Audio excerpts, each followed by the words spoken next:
मुझ में आत्मविश्वास था ही नहीं। मेरे पहले स्कूल की प्रिंसिपल मुझसे कहती थी कि मुझ में इंफीरियरिटी कॉम्प्लेक्स है। अपनी घबराहट की भावना और अपने बारे में दूसरों के ऐसे ही विचारों के कारण सैंड्रा अपने बचपन में सुर्खियों में आने से बचा करती थी।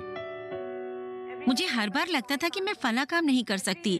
जब भी कोई मुझसे नया काम करने को कहता तो मैं इनकार कर देती। मैं कर ही नहीं सकती। सैंड्रा की घबराहट मिटाने के लिए उनकी दादी उन्हें पास ही मौजूद संडे स्कूल ले गईं। यहां सैंड्रा ने यीशु के प्रेम और उनकी संरक्षण शक्ति के बारे में जाना। मैं एक एंग्लिकन चर्च में संडे स्कूल गई। वहां उन्होंने मुझे यीशु के बारे में बताया और यही मुझे पता चला कि वो मुझे हर हालात में बचा सकते हैं। सैंड्रा ये मानने लगी कि यीशु जीवन की हर चुनौती को झेलने के लिए उन्हें शक्ति प्रदान करेंगे। वो जैसे जैसे यीशु के करीब आती गईं, उनका विश्वास बढ़ता गया और 16 साल की उम्र में उन्होंने यीशु के प्रति एक व्यक्तिगत प्रतिबद्धता जताई। हैरानी की बात है कि जब मैंने परमेश्वर को स्वीकार कर लिया तो मेरी इच्छा एक मिशनरी बनने की थी। हालांकि इससे पहले भी मेरी दादी मुझसे पूछा करती थी कि मैं क्या बनना चाहती हूँ, तो मैं कहती थी कि मैं मिशनरी बनना चाहती हूँ। मैंने कभी भी मुश्किलों का नाम तक नहीं सुना था। मेरी दादी कहा करती थी कि मेरे लिए ऐसी स्थिति को संभालना बहुत मुश्किल होगा, लेकिन उन्होंने मुझे रोका नहीं। ग्रेजुएशन करने के बाद सैंड्रा ने ऐसी कई अलग अलग कंपनियों में काम किया जहां काफी अच्छी तनख्वाह थी, लेकिन इस दौरान उन्हें ये मालूम था कि उन्हें मिशनरी बनने और लोगों की सेवा करने का अपना सपना पूरा करना है। नौकरी में संतोष ना मिलने पर सैंड्रा ने इस्तीफा दे दिया। मुझे तो पता ही नहीं था कि मैं क्या करने वाली हूँ।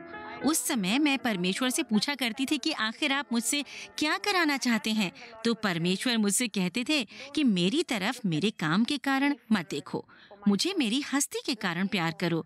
उस समय मैं काम ढूंढ रही थी, तो परमेश्वर ने कहा कि तुम मेरे लिए काम करना चाहती हो ना, तो मैं भी उत्सुक हूँ कि तुम मेरे बारे में और जानो। और तब मैंने प्रण किया कि अब मैं सिर्फ और सिर्फ परमेश्वर की सेवा में ही जुटी रहूंगी। सैंड्रा इंतजार कर रही थी कि परमेश्वर उन्हें वो रास्ता दिखाएं जिनके जरिए वो लोगों की सेवा कर सकें। तभी एक बहुत ही अनोखा मौका उनके सामने आया। उनकी एक मित्र ने उनसे अल्पसंख्यक समुदाय के लिए आरक्षित एमएलए के पद के लिए अर्जी देने को कहा। मैंने कहा, एमएलए का पद? उन्होंने कहा, हाँ, मेरी ये दोस्त सरकार में थी। मैंने कहा, एमएलए का मतलब तो मेंबर ऑफ लेजिस्लेटिव असेंबली होता है। तो वो कहने लगी, बिल्कुल। मैंने कहा, तुम क्या बात कर रही हो, तुम्हें हो क्या गया है? उन्होंने कहा कि मैं बिल्कुल ठीक कह रही हूँ, तुम अर्जी दे क्यों नहीं देती? वहाँ बहुत सी एप्लीकेशन आई हैं और अगर तुम इस पद के योग्य लगी तो वो तुम्हें चुन लेंगे। सैंड्रा को ये देखकर बहुत हैरानी हुई कि उन्हें एक एंग्लो इंडियन के रूप में AIADMK सरकार में एमएलए चुन लिया गया। सैंड्रा को ईसाई समाज की प्रतिक्रिया को लेकर थोड़ी चिंता थी, लेकिन चर्च की तरफ से उन्हें जो समर्थन मिला उसने उन्हें अभिभूत कर दिया। ये कमाल की बात थी कि मैं जिस चर्च में आराधना करती थी वो मुख्य धारा का चर्च नहीं था और उसने मुझे अनुशासन सिखाया और ये कहकर मेरी हिम्मत बढ़ाई कि मैं दूसरी एस्तर हूँ, मुझे जाना होगा और मुझे समुदाय की बात आगे तक पहुँचानी ही होगी।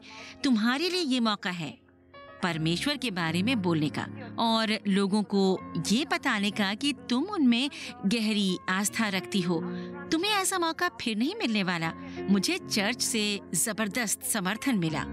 सैंड्रा को पता था कि उन्होंने एक बहुत बड़ा काम संभाला है।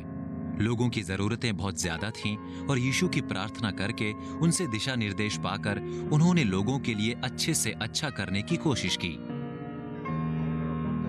सैंड्रा को लोगों की मदद करने की आदत है। हम कभी भी उनके पास जा सकते हैं और उन्हें अपनी घरेलू और इलाके की समस्याएं बता सकते हैं। वो पूरी कोशिश करती हैं कि हम उन्हें जो समस्याएं बताते हैं उन्हें वो सुलझा दें। एक प्रमुख मुद्दा था लोगों को परमेश्वर के करीब लाने का। क्योंकि जब आप परमेश्वर के निकट आ जाते हैं तो मेरे विचार से वो आपको समृद्ध बना देते हैं। सैंड्रा की सेवाओं से बहुत से जीवन संवर गए हैं और अब उन्हें ये जानकर खुशी होती है कि आखिरकार उनका बचपन का सपना सच हो रहा है। मैं समझ गई हूँ कि एक मिशनरी किसी भी फील्ड में मिशनरी हो सकता है। जरूरी नहीं कि हम मिशनरी होने के लिए जंगल में जाएं, बियाबान की राह पकड़ें।